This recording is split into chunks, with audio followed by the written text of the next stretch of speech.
네, 자 이번 시간은 59페이지 되겠습니다. 제9절 회계의 변경과 오류 수정. 자, 회계 변경은 우리 TAT 2급에 추가된 내용이기 때문에 어떤 내용인지 잘 알아두셔야 되는데, 이것도 역시 이론 시험에 한 문제씩 나올 확률이 있는 그런 내용입니다.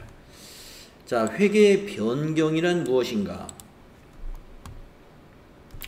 회계정보의 유용성을 제고시키기 위해서는 계속성과 통일성을 유지할 필요가 있습니다. 그러니까 변경하고는 좀 거리가 있어요. 계속성, 통일성이라는 것은 계속 유지시켜야 되는 거거든요. 그래야 유용성이 제고된다 하는 말은 유용한 회계정보가 되는 것이다, 이런 얘기입니다. 이것은 왜 그러느냐 하면은 회계정보라는 것은 비교 가능성이라는 질적 특성도 있기 때문에 비교 가능성을 확보한다는 것은 뭐냐 하면은 계속 한 가지 기준으로 통일성을 유지해 줘야만이 우리가 10년 전, 5년 전, 1년 전 이렇게 비교해서 데이터가 의미가 있는 것이죠. 그 비교의 의미가. 그래서 이제 비교한다는 것은 다음과 같이 구분될 수가 있는데요. 하나는 기간별로 비교한다는 기간별 비교 가능성. 그래서 재무상태표나 손익계산서를 기본적으로는 전기하고 비교해서 재무제표를 그렇죠. 재무상태표나 손익계산서를 만들고 있죠. 그래서 꼭 전기만 비교하는 것이 아니라 최근 3년, 5년 비교해가지고 추세 분석도 할 수가 있어요. 또 하나의 비교는 기업별로 기업 간에 비교하는 것입니다. 같은 동종 업체끼리 건설업이다 그러면 건설업을 서로 비교하고 뭘로요? 재무제표를 가지고. 또 반도체 제조업이다 그러면 반도체 제조업을 서로 기업과 기업을 서로 비교해보는 재무제표를.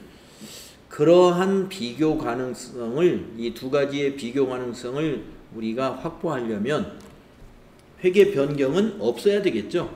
그래서 계속성과 통일성을 유지할 필요가 있는데 그거는 비교 가능성 때문에 그런 것이다. 자, 그 다음에 그럼에도 불구하고 우리는 회계가 변경돼야 되는 사유가 있을 수 있다는 겁니다.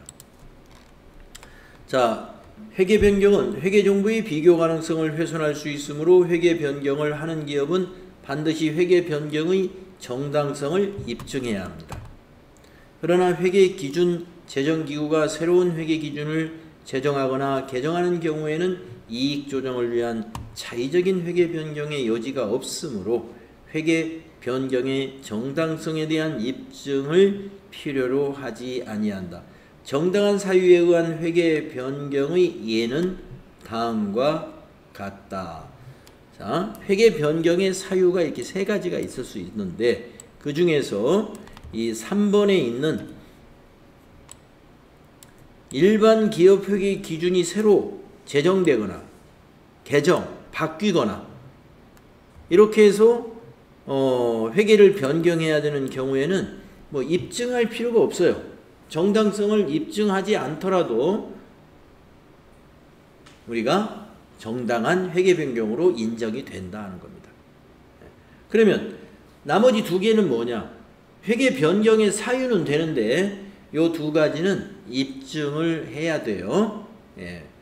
그래서 자, 회계를 변경할 수 있는 사유 세 가지 중에서 마지막 한 가지는 입증할 필요 없이 회계 변경 사유가 되고 이 두 가지는 어떠한 이유가 있다는 것을 밝히면 됩니다. 자, 1번 보겠습니다. 첫째, 합병.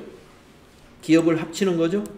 사업부 신설, 대규모 투자, 사업의 양수 등 기업 환경의 중대한 변화에 의하여 총 자산이나 매출액, 제품의 구성 등이 현저히 변동됨으로써 종전의 회계 정책을 적용할 경우 재무제표가 왜곡되는 경우에 회계 변경이 가능합니다. 근데 이거는 이제 우리가 입증을 해야죠. 만약에 합병을 했다 그러면 합병이 되었다는 관련 보고서, 또 뭐 자료 이런 것을 제시해야 될 것이고, 대규모 투자가 있었다라고 하면 대규모 투자한 근거 자료들이 있겠죠. 그것을 입증하고 하면은 정당한 사유가 될 수 있습니다. 그 다음에 두 번째, 동종 산업에 속하는 대부분의 기업이 채택한 회계 정책 또는 추정 방법으로 변경함에 있어서 새로운 회계 정책 또는 추정 방법이 종전보다 더 합리적이라고 판단되는 경우, 네, 자, 종전에 했던 방법보다 이번에 변경한 방법이 더 합리적이다 라고 판단되는 경우는 변경해도 돼요. 입증을 해야 돼요. 그 대신 입증은 뭐냐, 이제 앞에 예를 들었죠. 동종 산업에 속한 대부분의 기업이 채택한 정책이나 방법이에요. 그러면 대개 이거는 좀 객관성이 있는 거죠. 동종 산업, 아까 말씀드린 만약에 건설업이다 그러면 무슨 것을 이게 건설회사가 동종 산업이고, 자동차 회사다, 자동차 제조업이다 그러면 자동차를 만들고 있는 회사들이 다 동종 기업이고 동종 산업이란 말이에요. 그러한 같은 종류의 산업 분야에서 사용하고 있는 회계 정책과 회계의 추정 방법을 우리 회사가 그대로 하려고 해요. 근데 과거에는 우리가 그렇게 안 했었어. 그것은 대체로 객관성이 있는 합리적인 변경이라고 인정될 수 있다 하는 겁니다. 자료를 제공하는 경우에. 자, 그래서 정당한 사유에 의한 회계의 변경 사유는 세 가지가 있을 수 있다는 거, 요 세 가지를 기억해 두시면 돼요.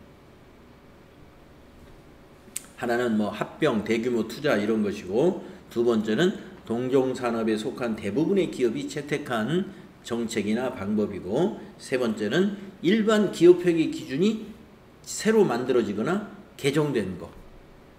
네. 법률이 바뀌었으니까 기준이 바뀌면 따라가야죠.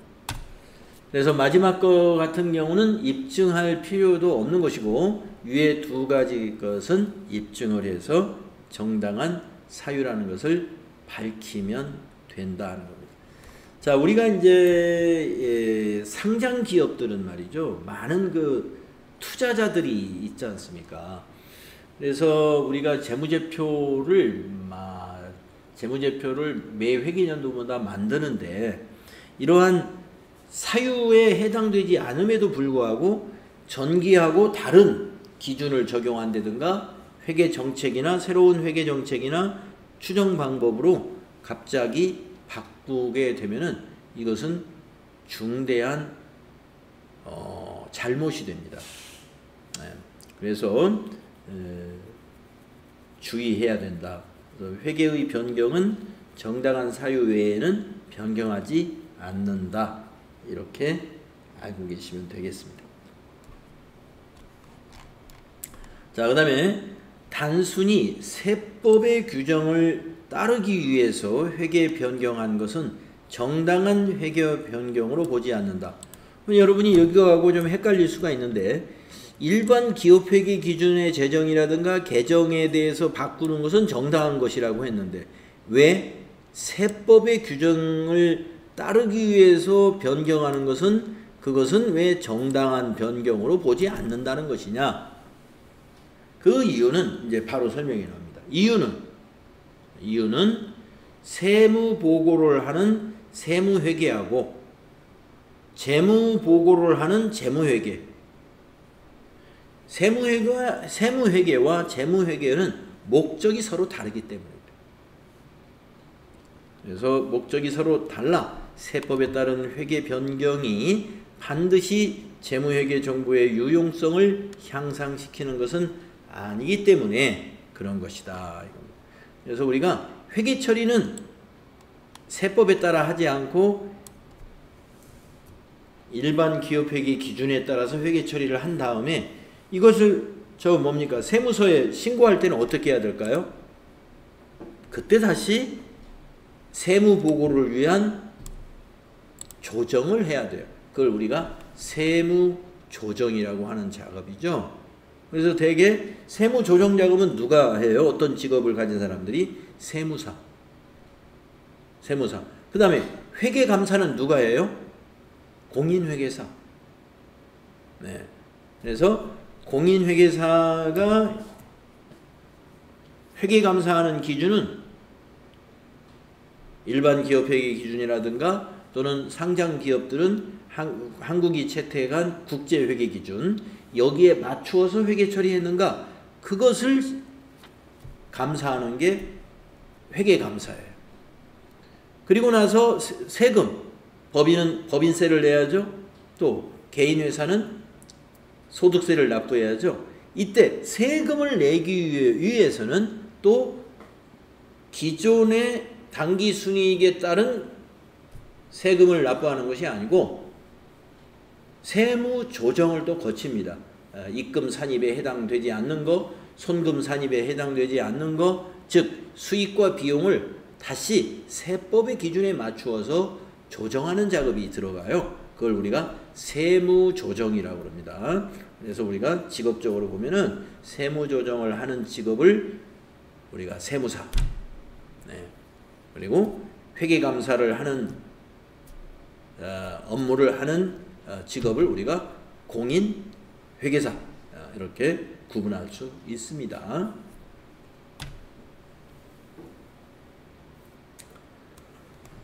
또한 이익 조정을 주된 목적으로 한 회계의 변경은 정당한 회계의 변경으로 보지 아니한다. 이건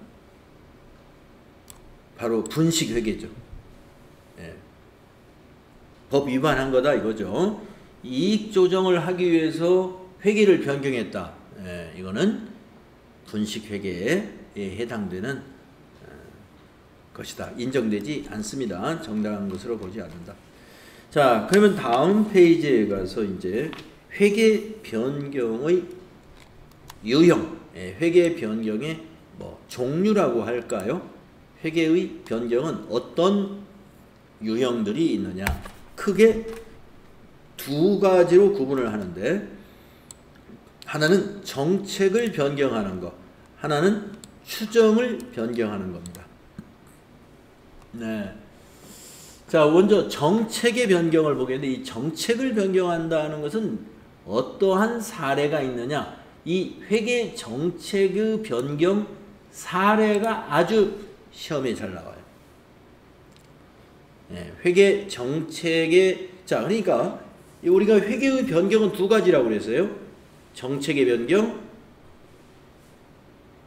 추정의 변경이 있는데, 여기서 중요하게 다루는 것이 뭐냐면 정책의 변경으로 보는 것, 무슨 변경을 우리가 정책의 변경으로 보느냐, 또 추정의 변경으로 보는 것, 어떤 내용을 우리가 추정의 변경이라고 보는 것이냐, 요게 핵심이다 이겁니다. 자, 그러면 위에서 정책의 변경의 사례를 보세요. 우리가 앞에서 배웠던 내용인데, 재고자산의 평가 방법을 변경하는 것. 자, 우리가 이제 재고자산은 기말에 수량을 조사하죠. 재고조사. 그 다음에 이것을 단가를 어떻게 결정하느냐, 평균법으로 하느냐, 선입선출법으로 하느냐, 이동평균법으로 하느냐, 후입선출법으로 하느냐에 따라서 뭐가 달라져요? 단가가 달라집니다. 그 재고자산의 단가를 어떻게 결정하느냐, 이게 바로 재고자산 평가 방법이에요. 예, 그러니까 선입선출법을 평균법으로 바꾼다. 이것은 뭐예요? 재고자산의 평가 방법을 변경한 겁니다. 이것은 뭐에 해당한다? 정책의 변경에 해당한다. 두 번째, 유가증권 취득단가 산정 방법. 자, 여러분 유가증권 하면은 앞에서 유가증권 개념 과목 정리했었죠? 단기 매매증권, 매도가능증권, 만기 보유증권, 이런 개념 과목들이에요. 자, 단기 매매증권, 매도가능증권, 만기 보유증권이 다 내용이 뭐예요? 주식이나 채권이에요. 주식이나 채권. 자, 우리가 제조업을 운영하는 기업이 유가증권을 왜 사요? 예, 유가증권에다가 투자하려고 산 거예요. 제조활동을 통해서 영업을 잘 해야 되겠지만은 또 회사의 여유 자금을 잘 관리하면은 또 거기에 영업의 수익이 많이 나올 수 있기 때문에 우리가 회사가 뭐 여유 자금으로 어떤 회사는 부동산에 투자하는 회사도 있고 어떤 회사는 유가증권에 투자하는 회사도 있고 이런단 말이에요. 자, 그런데 부동산이라는 것은 규모가 크기 때문에 어느 빌딩을 하나 샀다. 그러면 그게 단가 산정 방법 이런 걸 따질 필요가 없습니다. 얼마에 샀는지 딱 취득 원가가 나와 있어요. 근데 유가증권은 어떻게 되느냐? 취득 단가를 산정하는 게 쉽지가 않아요. 왜 쉽지가 않냐면은 자, 오늘 우리 회사가 가지고 있는 삼성전자 주식을 오늘 천주라고 그러나요? 예, 천주 매각했어요. 예, 천주 매각. 예, 요새 삼성전자 주식이 몇 주인가요? 예, 아니 얼마인가요? 가령 10만 원이다. 그러면 이제 오늘 매각했어요. 자, 10만 원, 한 주당 10만 원씩 팔았다고 봐요. 곱하기 천주. 10만 원 곱하기 천주 하면은 100만 1000만 원. 1억이죠, 1억. 자, 그러면 차변에 현금이 1억 들어왔습니다.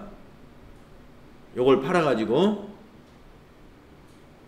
자, 대변에 단기 매매 차익을 목적으로 취득했던 거라고 봅시다. 그러면 단기 매매 증권 이걸 얼마로 기록해야 되느냐에 따라서 뭐가 달라져요? 단기 매매 증권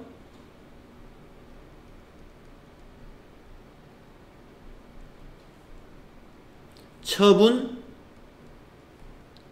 이익이 계산되는 거죠. 이 원가가 얼마냐에 따라서 단기 매매증권 처분 이익이 계산되는 거죠. 자, 이게 뭐가 어렵냐? 자, 이 천주 살 때 얼마에 사는지 장부를 다 보면 되는 거 아니냐 하는 거죠.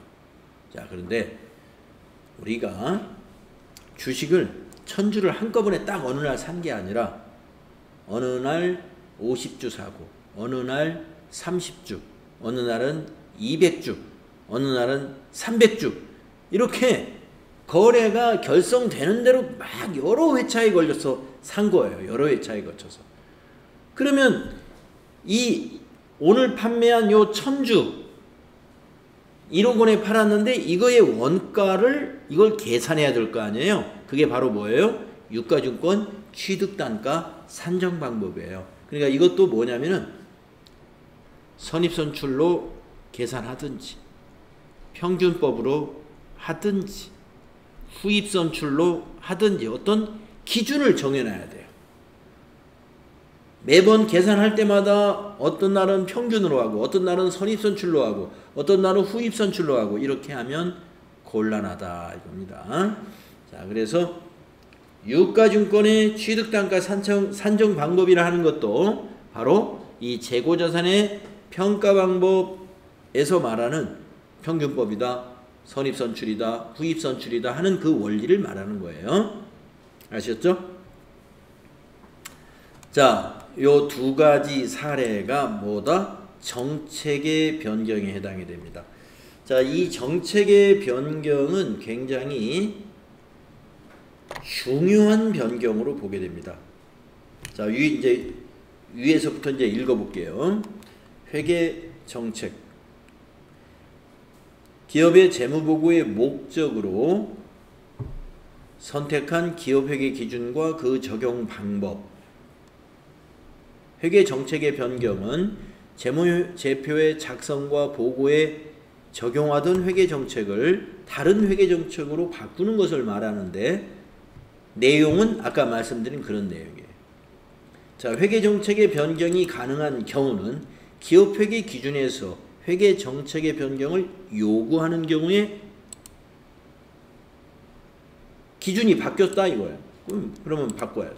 또 두 번째, 회계 정책의 변경을 반영한 재무제표가 거래, 기타 사건 또는 상황이 재무상태, 재무성과 또는 현금 흐름에 미치는 영향에 대하여 신뢰성이 있고 더 목적 적합한 정보를 제공하는 경우라고 그랬는데, 아까 변경의 사유에 대해서는 아까 세 가지로 나올 수 있었습니다. 그거를 다시 또 이렇게 설명할 수 있는 것이고요. 자, 정책의 변경의 사례 요 두 가지 잘 기억하시라고 하고, 그 다음 내용. 회계 처리는 그럼 어떻게 해야 되느냐?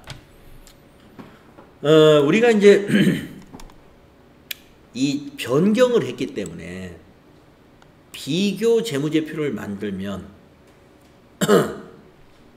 전기 거, 즉 과거의 재무제표를 다시 작성해야 되느냐, 그 문제가 생기겠죠. 정책의 변경은 다시 작성하는 겁니다. 변경된 새로운 회계 정책을 소급 적용한다. 소급하여 적용한다. 소급 적용이라는 말은 뭐냐면은 전기 것도 다시 그 평가 방법으로 다시 적용해라 이 말이에요. 다시 작성한다. 재무제표를 다시 작성해야 된다 이런 말입니다. 자, 전기 또는 그 이전의 재무제표를 비교 목적으로 공시할 경우에는 소급 적용에 따른 수정사항을 반영하여 재작성하는 것이다. 그래서 여러분 또 이게 중요한 거예요. 회계 정책의 변경 시 어떤 적용을 해야 돼요? 소급하여 적용해라. 그 말은 전기 거를 재작성해라 하는 얘기와 같은 겁니다. 나머지 내용은 생략하겠습니다. 다음, 회계 추정의 변경. 자, 회계 추정이라는 건 뭐냐면 일부 재무제표 항목은 기업 환경의 불확실성으로 인하여 그 인식과 추정에 의존하고 있습니다. 어떤 것들이냐? 여기 회계 추정의 사례. 자, 대손을 추정한다 그러죠. 대손. 확실한 거 아니잖아요. 대손. 외상 매출금의 1%, 받으러 음의 2% 이런 것 등이 바로 추정률입니다.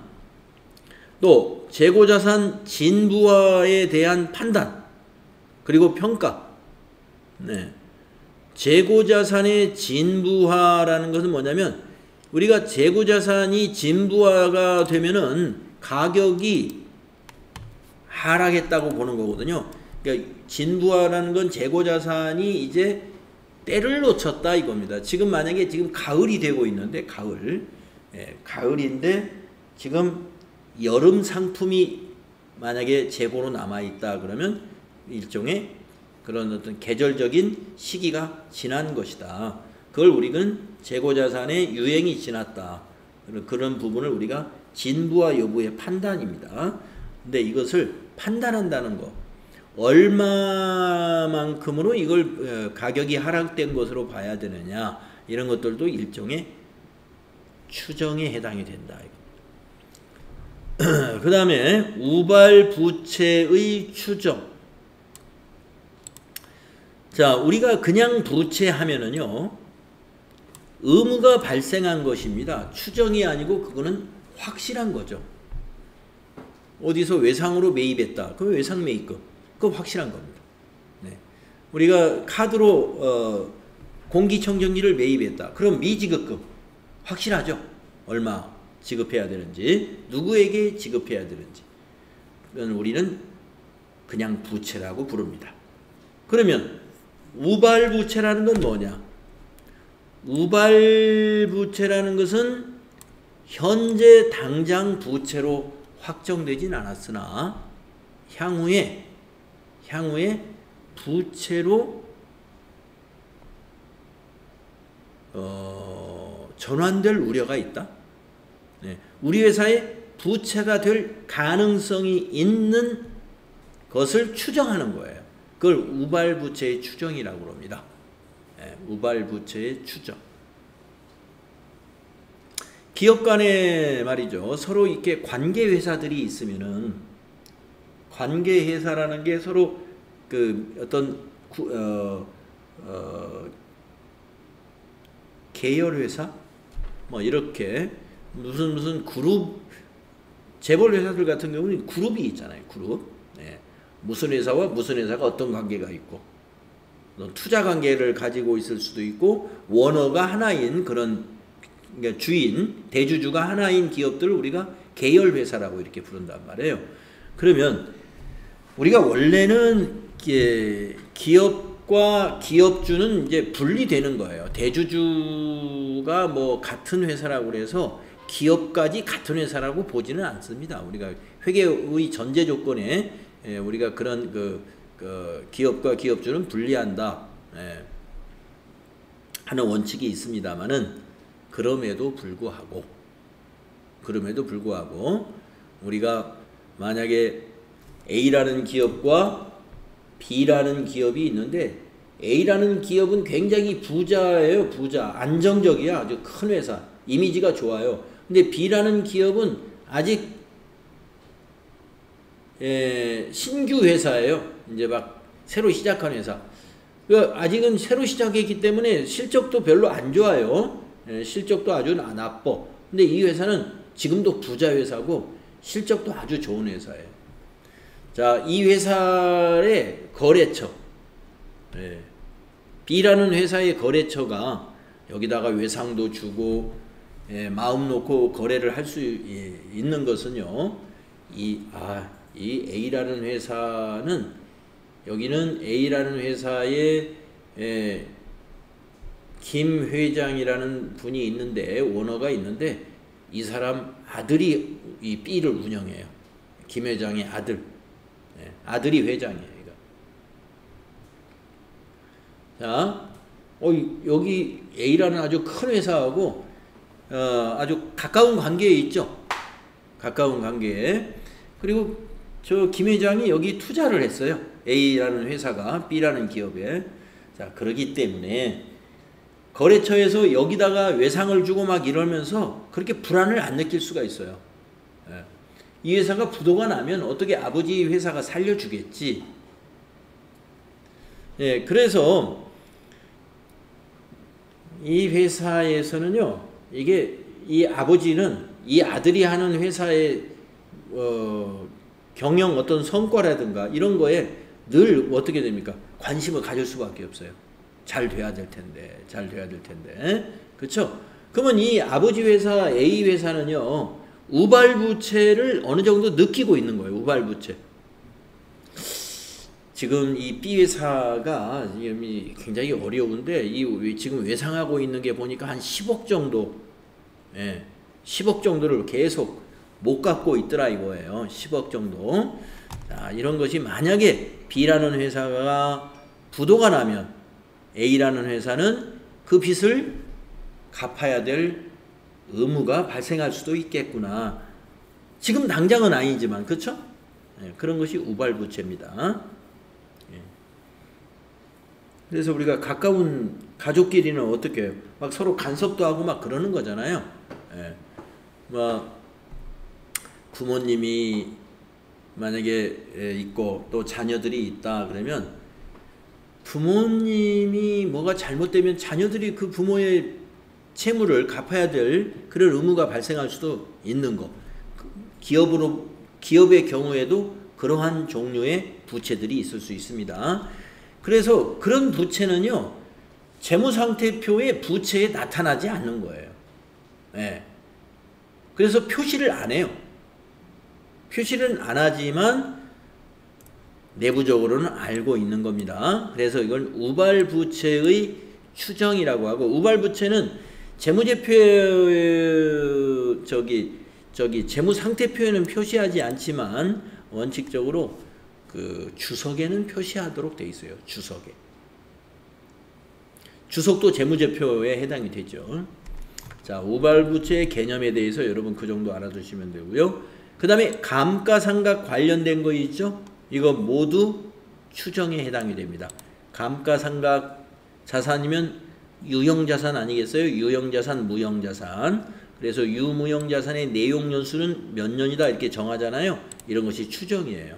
그 다음에 감가상각 방법을 정액법이 좋겠다, 정율법이 좋겠다 하는 것도 우리가 두 개 다 어떤 그 추정에 해당이 되는 겁니다.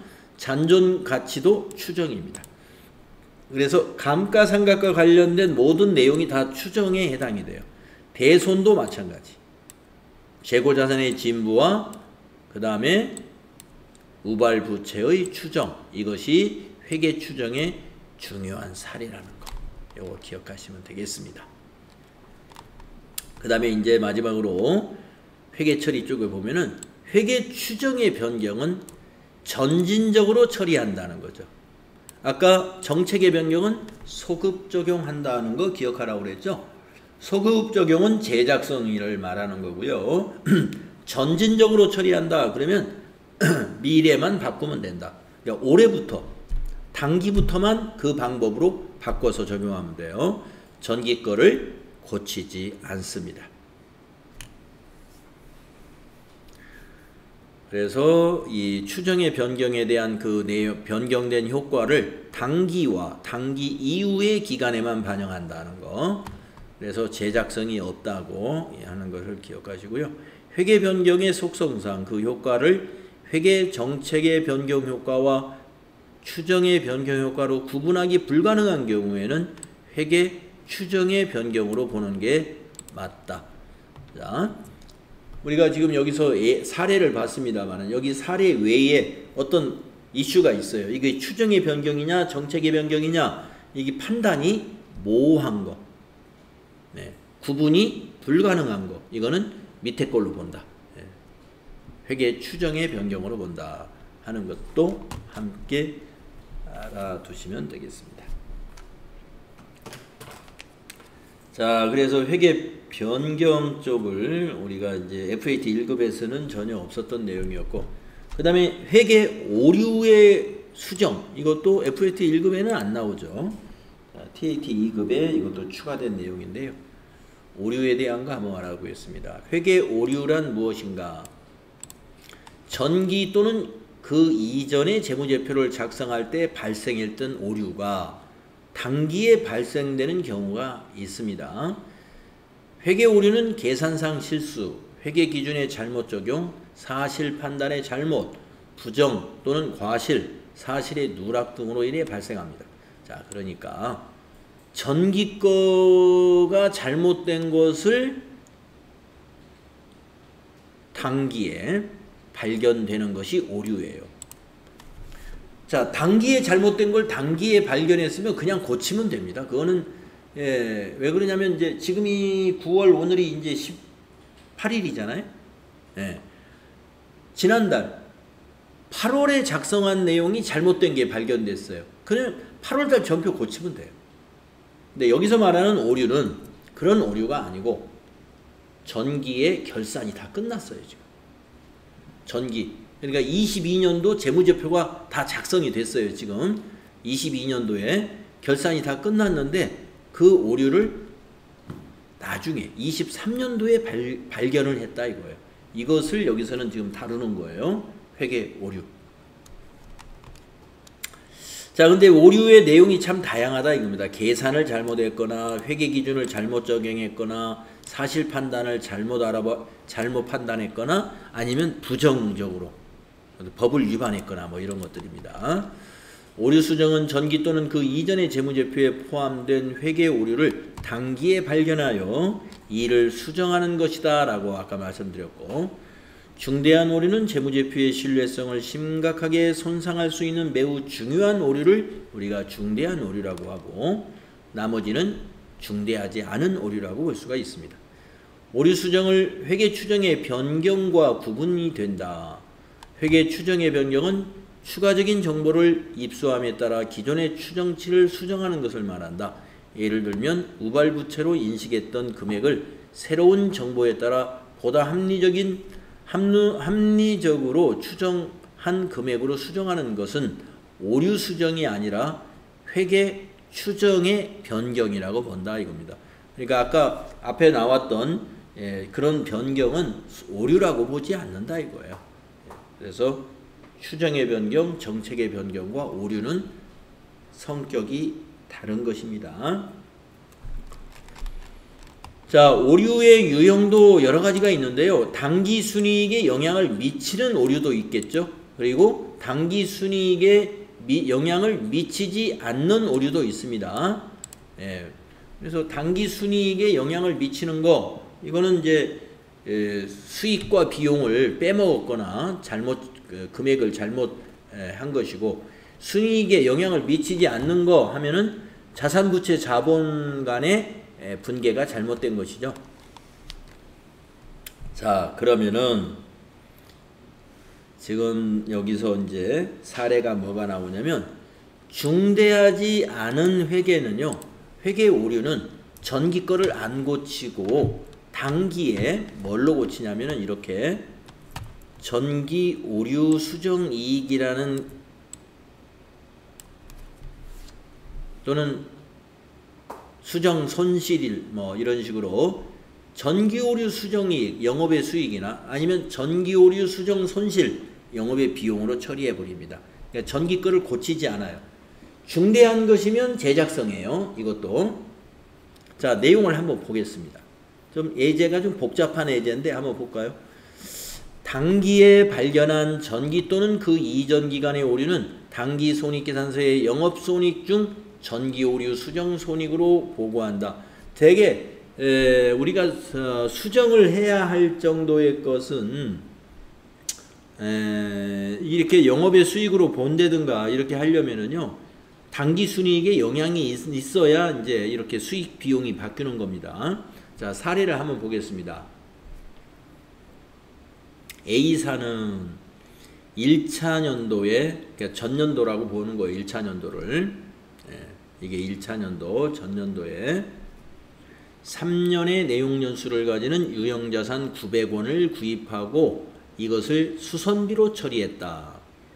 자, 유형자산을 900원을 구입하고서 비용 처리해버렸어요. 이 오류는 2차년도에 발견을 했어요. 그럼 이제 결산이 끝났어요. 2차년도에 발견했는데 이것은 중대하지 않은 오류라고 판단을 했어요. 그러면 어떻게 수정하는가를 보자 하는 겁니다. 자, 원래는 이렇게 해야 됩니다. 올바른 분계는 원래 이렇게 해야 돼요. 근데 이렇게 지금 왼쪽처럼 잘못했습니다. 왜냐면 유형자산이니까 수선비, 취득금액을 전부 다 수선비로 보는 것이 아니고, 이걸로 보는 게 아니고, 감가상각을 해서 내용연수로 나누어서 비용 처리해야 돼요. 일단 자산으로 먼저 잡아야 되고, 내용연수 3년이라고 아까 했더니 여기 3년이라고 그랬으니까 900원을 3으로 나누면 이번에 작년에 1차 년도의 비용은 300원이어야 돼요. 근데 900원이 됐어요. 900원이. 그렇기 때문에 2차 년도에는 2차 년도에 지금 발견을 했는데 2차 년도에 우리가 작년에 이렇게 하고서 이대로 발견을 못했다면 2차 년도에 아무런 회계 처리를 하지 않겠죠? 비용 처리 작년에 해버렸으니까. 근데 이제 제대로 했다면 올해는 이렇게 해야 돼. 감가상각을 또 한 번 해야 돼. 300원을 감가상각을 또 한 번 해야죠. 자, 그렇다면은 이것이 중대하지 않은 오류라면은 올해 이걸 어떻게 수정해야 되느냐 하는 겁니다. 자, 자산 요거 잡아야 돼요. 올해. 그래서 차변에 비품이면 비품, 차량 운반구면 차량 운반구, 이렇게 자산으로 일단 잡습니다. 고치는 거예요. 그 다음에 그 전년도 거를 전년도에 감가상각 누계 요 300원 잡아놔야죠. 네, 올해 잡아요. 감가상각 누계. 올해 또 잡고. 그 다음에 지금 작년에는 이 비용의 차이가 잘못해가지고 900원을 수선비로 처리했고 감가상각비 300원만 처리해야 되는데 600원을 더 많이 처리했잖아요. 600원의 비용을 전기오류 수정이익으로 비용에서 이익으로 전환을 해줍니다. 600원을 전기오류 수정이익 영업의 수익으로 봐줘요. 그러면은 일단 이 부분은 수정을 한 거예요. 이 부분은. 이 부분의 수정을 여기다 이렇게 해주고, 이렇게 해주고, 그 다음에 요 당기분 감가상각을 다시 해주면 돼요. 300원 감가상각비를 이렇게 처리했다. 자, 뭐 좀 복잡해 보일런지는 모르겠습니다만은 이것만 좀 기억을 해주세요. 중대하지 않은 오류는 전기 오류 수정 이익 또는 전기 오류 수정 손실로 처리한다. 이것만 기억하시면 되겠습니다.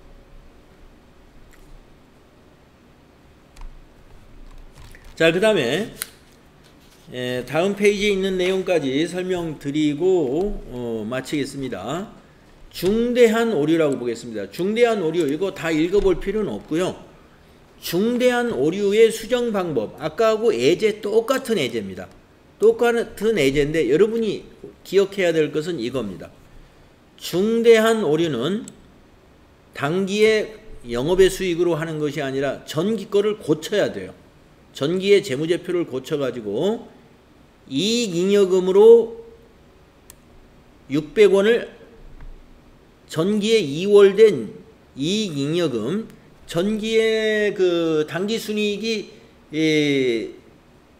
600원 더 늘어날 거 아니에요? 여기서는 비용을 900원으로 처리했는데 원래는 300원만 처리해야 되니까 그러면 단기로 2월 되는 2월 이익잉여금이 600원 더 늘어나겠죠? 그래서 여기서 이익잉여금이라는 자본을 늘려주는 거예요. 자, 중대한 오류는 이익잉여금이 증가된다. 이걸 기억하시면 되겠습니다. 중대하지 않은 오류는 전기오류 수정 이익으로 반대로 손실로 처리해야 될 경우는 전기오류 수정 손실로 처리하고 중대한 오류는 이익잉여금으로 처리하거나 만약에 손실이 난다. 그러면 이익잉여금을 차변에 기입해 주면 돼요. 손실이 났으면 이익잉여금을 차변에. 이것만 좀 기억하시면 되고요. 뭐 시험 출제가 많이 되는 것은 아니고 가끔가다 한 번씩 나옵니다. 자, 이렇게 해서 오늘 진도는 여기까지 하고요. 이제 다음 시간에 내부통제제도 간단히 정리하고 재무회계가 일단 내부통제제도까지 하면 이제 끝나니까 뒤에 있는 문제 한 페이지에서 한 문제 정도씩만 풀어도 될 것 같아요. 뒤에 이제 문제 풀고 부가가치세 이론, 소득세 이론 이제 요것만 남아 있습니다. 혹시 질문 있으신가요?